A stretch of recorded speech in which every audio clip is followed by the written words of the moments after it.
48 के साथ। Last episode के एंड में हमने देखा था जिन्हों डीमन कासल के 100 फ्लोर पर चला जाता है और उसका लेवल भी दिखाया जाता है कि जिन्हों 93 लेवल पर है, जबकि वहीं पर एक बड़े से ड्रैगन पर बैरन आता है जो कि डीमन किंग है। ऐसे भी डीमन किंग की तरफ देखती है और कहती है ये तो बहुत ज्यादा स्ट्रॉन्ग है, मुझे इंटेंस ब्लडलस महसूस हो रहा है, मैं पहली बार डीमन किंग को देख रही हूँ। जिन्हों एसल की तरफ देखता है और कहता है इसकी इतनी ज्यादा पावर है कि एसल भी इसको महसूस कर सकती है, वो भी बेचारी कांप रही है। जिन्हों बैरन की तरफ देखता है और कहता है ये तो एक ऐसा दुश्मन है जो कि उड़ सकता है, ये फाइट थोड़ी सी मुश्किल होने वाली है। उसके ड्रैगन का नाम विब्रिंग काइजर होता है।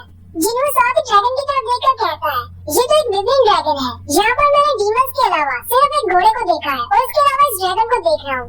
साथ ही जिन्हों कहता है अगर ये डीमन नहीं है तो इसका मतलब मैं इस ड्रैगन की शैडो को एक्सट्रैक्ट कर सकता हूँ और ये तो बहुत ही अच्छा रहेगा, मेरे पास भी एक उड़ने वाला शैडो आ जाएगा।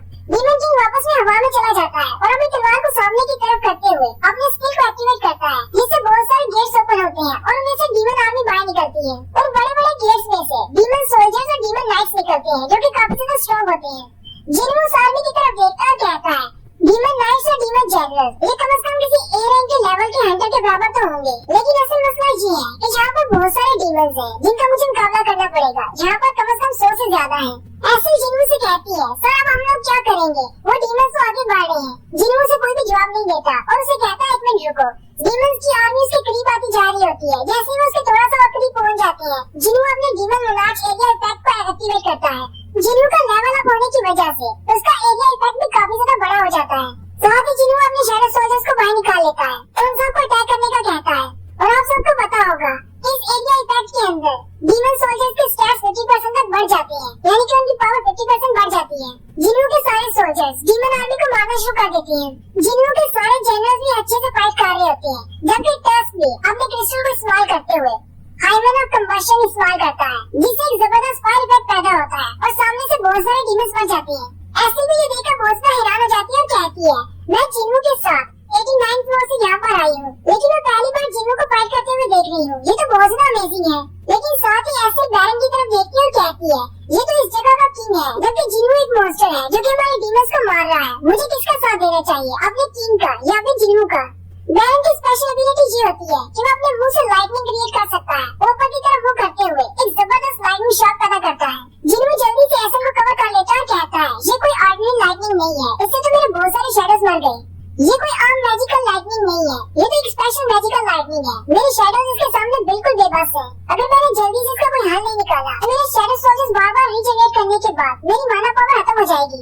जिन्हों एसल को छोड़कर जल्दी से ऊपर की तरफ जंप करता है और सीधा बैरन पर अटैक करने के लिए आगे बढ़ता है। जिन्हों कहता है मुझे इस ड्रैगन के पंख को काटना होगा, लेकिन जैसे ही वो इसके पंख पर अटैक करने वाला होता है बैरन अपनी बड़ी सी तलवार को ब्लॉक करता है और साथ ही बैरन अपनी तलवार को घुमाते हुए जिन्हों को पीछे की तरफ पुश करता है, जिससे जिन्हों दूर जाकर गिरता है।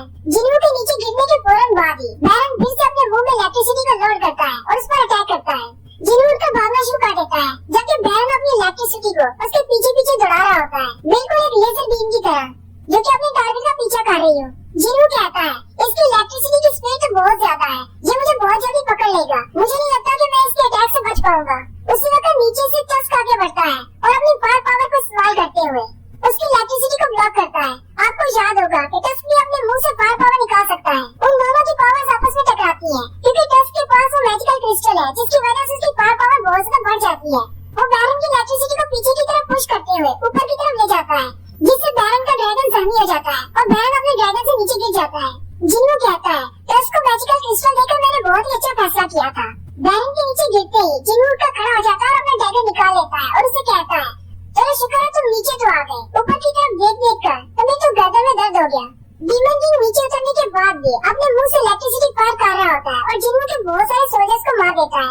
जिन्हों कहता है मेरे सोल्जर्स के मरने की वजह से मेरे माना पॉइंट्स कम होते जा रहे हैं और मुझे इनको रिप्लेनिश करने का टाइम भी नहीं मिल रहा। जिन्हों कहता है मेरे जनरल्स को जितनी बार रीजनरेट होना पड़ता है उतना ज्यादा मेरा माना कंज्यूम होता है। छोटे सोल्जर्स के लिए मुझे कम माना की जरूरत है, लेकिन इग्निस टैंक और टस्क के लिए मुझे बहुत ज्यादा पावर की जरूरत है। उसी वक्त आयरन आगे बढ़ता है और बैरन पर अटैक करता है, लेकिन बैरन क्योंकि बहुत ज्यादा पावरफुल है वो आयरन को खत्म कर देता है। फिर आयरन के फौरन बाद इग्निस उस पर अटैक करता है, लेकिन बैरन इग्निस की तलवार को अपने एक ही हाथ से पकड़ लेता है और अपने मुंह से इलेक्ट्रिसिटी निकालते हुए इग्निस को भी मार देता है, यानी इग्निस भी वापस चला जाता है।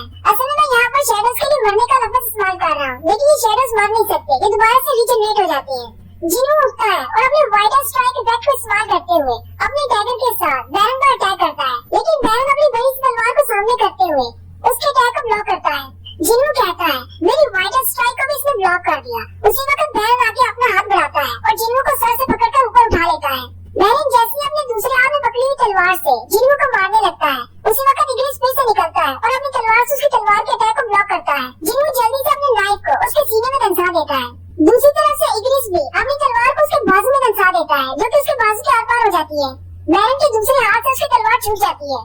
इससे बैरन बहुत ज्यादा गुस्सा हो जाता है और बुकलाते हुए अपनी इलेक्ट्रिसिटी की पावर को चारों तरफ रिलीज करता है, उसकी इलेक्ट्रिसिटी से बचते हुए। जिन्हों का फायर रेजिस्टेंस वाला रोब जो कि उसने स्पेशल खरीदा था वो भी सारा जल जाता है। बैरन अपनी मैजिकल पावर्स को इस्तेमाल करते हुए अपने हाथों में तो मैजिकल स्वर्ड्स बना लेता है। जिन्हों भी अपने दूसरे हाथ में नाइट किंग डैगर को निकाल लेता है और फिर वो दोनों फाइट के लिए रेडी हो जाते हैं और बड़ी ही स्पीड के साथ एक दूसरे के सामने आगे बढ़ते हैं और वो दोनों एक दूसरे की तलवार के अटैक को ब्लॉक करते हैं। एक तरफ से बैरन अटैक करता है और एक तरफ से जिन्हों अटैक करता है, फिर वो दोनों ही बड़ी स्पीड के साथ एक दूसरे के ऊपर अटैक करते हैं।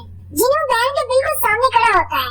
बैरन अपने मुंह में दोबारा से इलेक्ट्रिक शॉक क्रिएट करता है और उस पर फायर करने लगता है। जिन्हों कहता है इतने डिस्टेंस से मैं बच नहीं पाऊंगा। बैरन जैसे ही अपनी इलेक्ट्रिक बीम को छोड़ता है, जिन्हों अपने नाइफ को सामने करते हुए उसको डॉज करता है, जिससे वो बीम ऊपर की तरफ डिफ्लेक्ट हो जाती है, लेकिन जिन्हों के हाथ से उसके दोनों डैगर छूट जाते हैं। बैरन फिर से अपनी तलवार का वार करता है। जिन्हों जल्दी से उसको बाजू से पकड़ लेता है। जिन्हों ने बैरन के दोनों बाजू को पकड़ रखा होता है ताकि वो तलवार से उस पर अटैक न कर पाए, लेकिन बैरन फिर से अपने मुंह में एक इलेक्ट्रिक शॉक क्रिएट करता है और जिन्हों पर बीम छोड़ने वाला होता है। जिन्हों कहता है इसकी माना पावर तो बहुत ज्यादा है, ये खत्म होने का नाम ही नहीं ले रही, लेकिन बैरन के शूट करने से पहले ही ऐसे उसके ऊपर अपनी तलवार फेंकती है, जिससे बैरन का ध्यान उसकी तरफ हो जाता है। जिन्हों उसी वक्त मौका देखकर अपनी डोमिनेटर टच इफेक्ट को एक्टिवेट करता है और अपनी स्ट्रेंथ को इस्तेमाल करते हुए उसके दोनों बाजू को उखाड़ देता है। जिन्हों उसके दोनों बाजू को उखाड़ने के फौरन बाद उसकी थोड़ी के नीचे पंच मारता है और जिन्हों की स्ट्रेंथ क्योंकि बहुत ज्यादा होती है, इस वजह से बैरन बेचारे का सर उड़ जाता है और वो मर जाता है। और साथ ही विंडो ओपन होती है। जिन्हों से कहा जाता है कि तुमने डीमन किंग बैरन को हरा दिया है। बैरन के मरते साथ ही जिन्हों की क्वेस्ट पूरी हो जाती है। जिन्हों वहीं पर बैठ जाता है और ऐसे से कहता है जल्दी से जाकर अपने फादर को बताओ कि तुम्हारा रेडिस क्लैन अब टॉप प्लेस पर है। ऐसे बहुत ज्यादा हैरान हो जाती है और जिन्हों से कहती है मेरे क्लैन का नाम रेडिस नहीं रेडिर है। डीमन किंग को मारने के बाद जिन्हों का लेवल दिखाया जाता है जो कि 97 तक पहुंच चुका है। अब जिन्हों के पास सिर्फ 3 लेवल्स रह गए हैं 100 तक पहुंचने के लिए। जिन्हों आराम करने के लिए बैठ जाता है, जबकि उसके शैडो सोल्जर्स वहां से हासिल होने वाले सारे माना क्रिस्टल्स और सारे लोग को इकट्ठा करना शुरू कर देते हैं। जिन्हों को उसके रिवार्ड्स मिलना शुरू हो जाते हैं, साथ उसे एक्सपीरियंस पॉइंट्स भी मिलते हैं। सेट आइटम के तौर पर जिन्हों को डीमन किंग की रिंग मिलती है, जिसके साथ उसका सेट कंप्लीट हो जाता है। और अब इन तीनों सेट्स के कंप्लीट होने के बाद वो वाटर ऑफ लाइफ को क्रिएट कर सकता है, यानी अपनी मॉम को क्योर कर सकता है। और इंग्रेडिएंट के तौर पर जिन्हों को जो purified blood of demon king चाहिए था वो भी उसे मिल जाता है। जिन्हों अपने तीनों आइटम्स को बाहर निकाल लेता है, यानी एक उसकी वो मैजिकल वुड होती है, इसके अलावा वाटर ऑफ इकोनिक फॉरेस्ट होता है और तीसरा जो प्यूरिफाइड ब्लड होता है। वो इन तीनों को मिलाकर क्राफ्टिंग स्टार्ट करता है और उसके पास विंडो ओपन होती है जिसमें क्राफ्टिंग की लोडिंग स्टार्ट हो जाती है। साथ ही एक विंडो में से बताया जाता है कि तुम्हारे पास जितने इंटेलिजेंस पॉइंट है उनकी बेस पर ही क्राफ्टिंग होगी। ये सक्सेसफुल होगी या नहीं ये तुम्हारे इंटेलिजेंस पॉइंट पर बेस करता है। और फिर साढ़े 10 सेकंड का टाइमर चलना शुरू हो जाता है। जिन्हों कहता है अगर मुझे पहले ऐसे कुछ पता होता तो मेरे इंटेलिजेंस पॉइंट काम आएंगे तो मैं अपने इंटेलिजेंस पॉइंट को बढ़ा लेता। अब ये फेल हो गया तो मैं अपनी मॉम को कभी भी क्योर नहीं कर पाऊंगा। और सारी टाइमर उल्टा चलना शुरू हो जाता है। 8 7 6 5 4 3 2 1 और साथ ही से लिख दिया जाता है कि तुमने इसको सक्सेसफुली हासिल कर लिया है। जिन्हों को होली वाटर ऑफ लाइफ मिल जाता है। जिन्हों बहुत ज्यादा खुश हो जाता है। जिन्हों अपने तीनों इंग्रेडिएंट्स की तरफ देखता है, कहता है लाइफ वुड में से थोड़ा सा कम हो गया है, जबकि प्यूरिफाइड ब्लड में से भी थोड़ा सा कम हो गया है, लेकिन मेरा तीसरा वाटर तो बिल्कुल खत्म हो गया है। मुझे लगता है शायद सिस्टम ने इसके एग्जैक्ट अमाउंट को इस्तेमाल किया है और बाकी के इंग्रेडिएंट्स मेरे पास बच गए हैं। जिन्हों होली वाटर ऑफ लाइफ को अपने हाथ में पकड़ लेता है और कहता है तो ये है वो होली वाटर ऑफ लाइफ जिससे मेरी मॉम क्योर हो सकती है, जो किसी भी बीमारी को क्योर कर सकता है।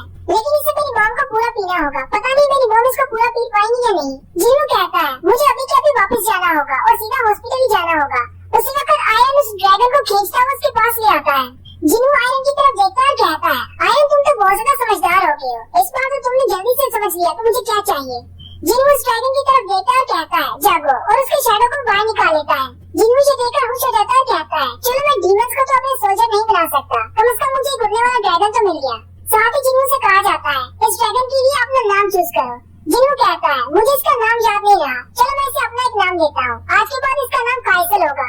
ऐसे उसकी तरफ देखती है और कहती है इस ड्रैगन पर बैठकर हम लोग सब बहुत जल्दी अपने रेडी क्लास तक पहुंच जाएंगे। जिन्हों ये सोच रहा होता है मुझे जल्दी से वापस जाना होगा, मैं अपनी मॉम को क्यों करना चाहता हूँ, मुझे वापस रेडी क्लास नहीं जाना। और यहीं पर हमारी एपिसोड 48 का एंड होता है। नेक्स्ट एपिसोड में हम देखेंगे कि क्या जिन्हों की mom holy water of life से वाकई में क्योर होती है या नहीं।